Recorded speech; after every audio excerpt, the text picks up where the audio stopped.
Hello and welcome to library class. It's good to see you. This week we're talking about poems. I really like poems. They're slightly magical. They sometimes give you a little bit of unexpected colour in your day, and sometimes they can even help you see things from a slightly different angle. Let's start off with a poem, and I suppose I can get down from here, can't I? Oh no. On the Ning Nang Nong by Spike Milligan. On the Ning Nang Nong, where the cows go bong and the monkeys all say boo, there's a Nong Nang Ning where the trees go ping and the teapots jibber jabber joo. On the Nong Ning Nang all the mice go clang and you just can't catch 'em when they do.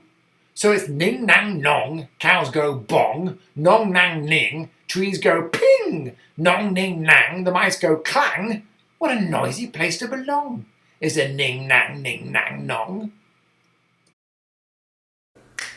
That's better. Whew. Right, well, what makes a poem a poem?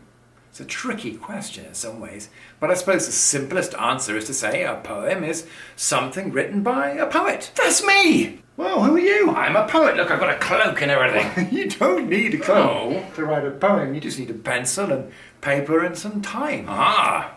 Do you have a poem that you've written? Well, no, not yet, but you said as soon as I write my poem, I'm a poet. That's true. And as soon as you guys write a poem, you'll be poets too. Maybe you already are, but you do not need a cloak. I just like it. All right. Hey, can you tell me, what does a poem look like? Well, what does it look like? Well, just like the Ning Nang Nong poem, it's generally a very short piece of writing. Although, actually, thinking about it, sometimes some poems are really long. This is really confusing. Yeah, no, that's fair. Probably a better question to ask is, what do poems sound like? What do poems sound like? Well, they sound a bit like music. Oh! No, I didn't say they were music. I just said they sounded a bit like it. For example, again, the Ning Nang Nong has a beat, a rhythm. You could say that poem to a beat, and it would sound fine. Can you show me? We could give it a go. Let's try. On the Ning Nang Nong where the cows go bong and the monkeys all say boo, there's a Nong Nang Ning where the trees go ping and the teapots jibber jabber joo. On the Nong Ning Nang all the mice go clang and you just can't catch 'em when they do. So it's Ning Nang Nong, cows go bong, Nong Nang Ning, trees go ping, Nong Ning Nang, the mice go clang. What a noisy place to belong is a Ning Nang Nong. So there we go. I hope you're impressed. Kind of. That's probably a fair reaction, to be honest. But you get the idea, right? Yeah. That the words fit together in a way that does sound quite musical. You can hear a beat in it. You don't need to actually have a beat in the background. There's lots of different ways that Spike Milligan combines and mixes the words so that they go together and give it that musical quality. Did you notice some of the words come in groups of threes? Ning Nang Nong, jibber jabber joo. Each set of three starts with the same sound. Na, na, na, ja, ja, ja. Using groups of words with the same beginning sound is called alliteration. Even without that alliteration, groups of three can be really fun to say out loud, and they really give a poem a pulse. But probably the most obvious thing are rhymes. Oh, rhymes! I knew poems had yes. rhymes. Yeah, words rhyme in this poem. You've got nong, and bong, and belong, and ning, and ping. They all rhyme. Do all poems rhyme then? No, not all poems have to rhyme. A lot of them do, because rhyming is one really great way of making words fit together in that musical fashion that we've been describing. But you don't have to rhyme them at all. Is there anything else you want to tell me? Yeah, I guess there is one thing I should mention. You can break a lot of rules in poetry. And Spike Milligan does. The words ning, nang, and nong are not real words. He just invented them. They're his words, made specially for this poem. Very cool. All right. Yeah, and what a joyful, musical, fun, noisy poem it is. Does that give you enough ideas to go and write your own? Yeah, I think so. I'm going to give it a go. Good luck. Bye-bye. We're going to listen to another poem about sound now. It's a very different sort of poem to Ning Nang Nong, equally as good, but a lot more mysterious. It's called The Sound Collector, and it's by Roger McGough.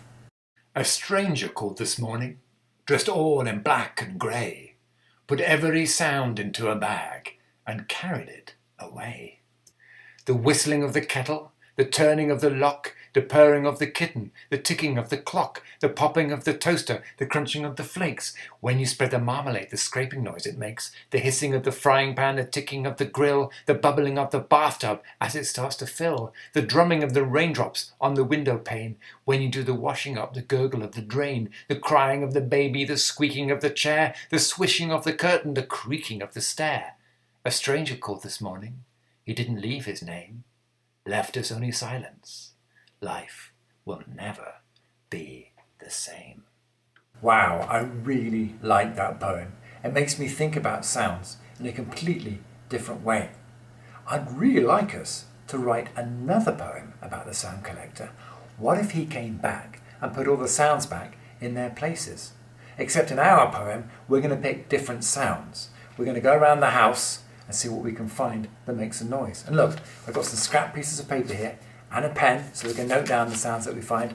And I have a bag here that we can use as our sound collecting bag. All right, do you want to come with me? Let's go. Can you hear the birds? What a great sound. But I wonder what word we can use to describe it. Maybe twittering or tweeting. How about warbling? The warbling of the birds. All right, let's fold this up, put it in our sound bag, and let's see what else we can find.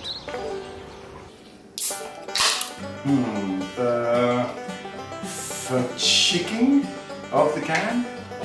All right, cheers. The splurging of the sun cream. Splurging. Maybe I've got a little bit too much on. Hey, the splooshy of the tap. I should probably do these dishes. Can you think of anything? The clicking of the switch. Twit to woo. Makes sense. The slap of the clap. Where's my pen? The ripple of the pages. Okay, I think we might have enough sounds to write our poem. So let's take a look and see which of them are going to be a good match. Now, Roger McGough's poem, the original one that we're sort of using as our guide, had a certain pattern to it, a rhythm, and I'm going to try and keep to that rhythm. Also, he had some rhymes in his poem. Not every line, but I think every other line has a rhyme. Maybe some of our sounds will make some rhymes together. Let's have a look. Ooh, no, not that one. Oh, this is pretty good though. All right, well, I best get to work. It could be kind of tricky. Let's see how it goes. Oh, but hang on a minute. What are we going to call it? Oh, The Return of the Sound Collector.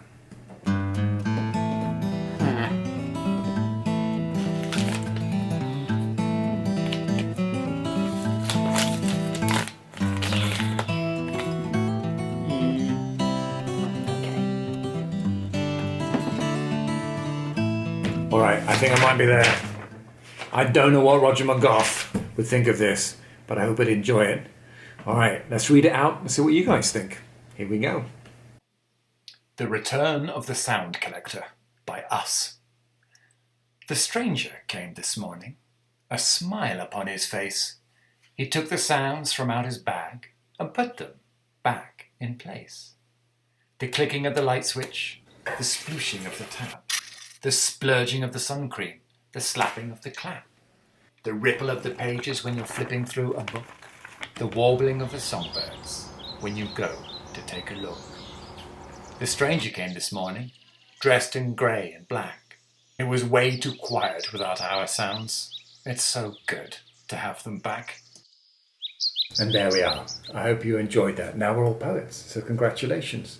There are so many different kinds of poems in the world. It's amazing. Take a look at these poetry books here that I'm lucky enough to have in the house. There are hundreds of poems stuffed in these pages right here. And there's so many different kinds as well. Acrostic poems that I think some of you guys have already written. There are narrative poems to tell you stories. Haiku poems, just 3 lines long that pack in so much detail. It's amazing.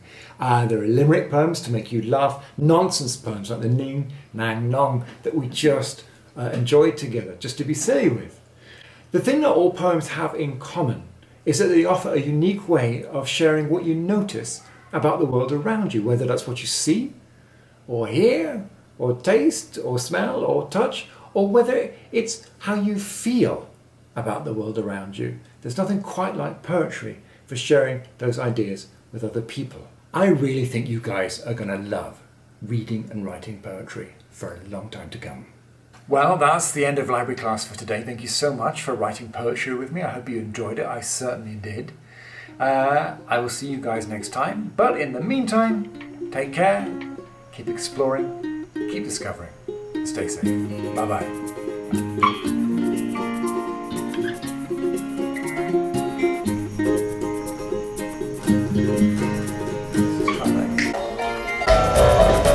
Whoa.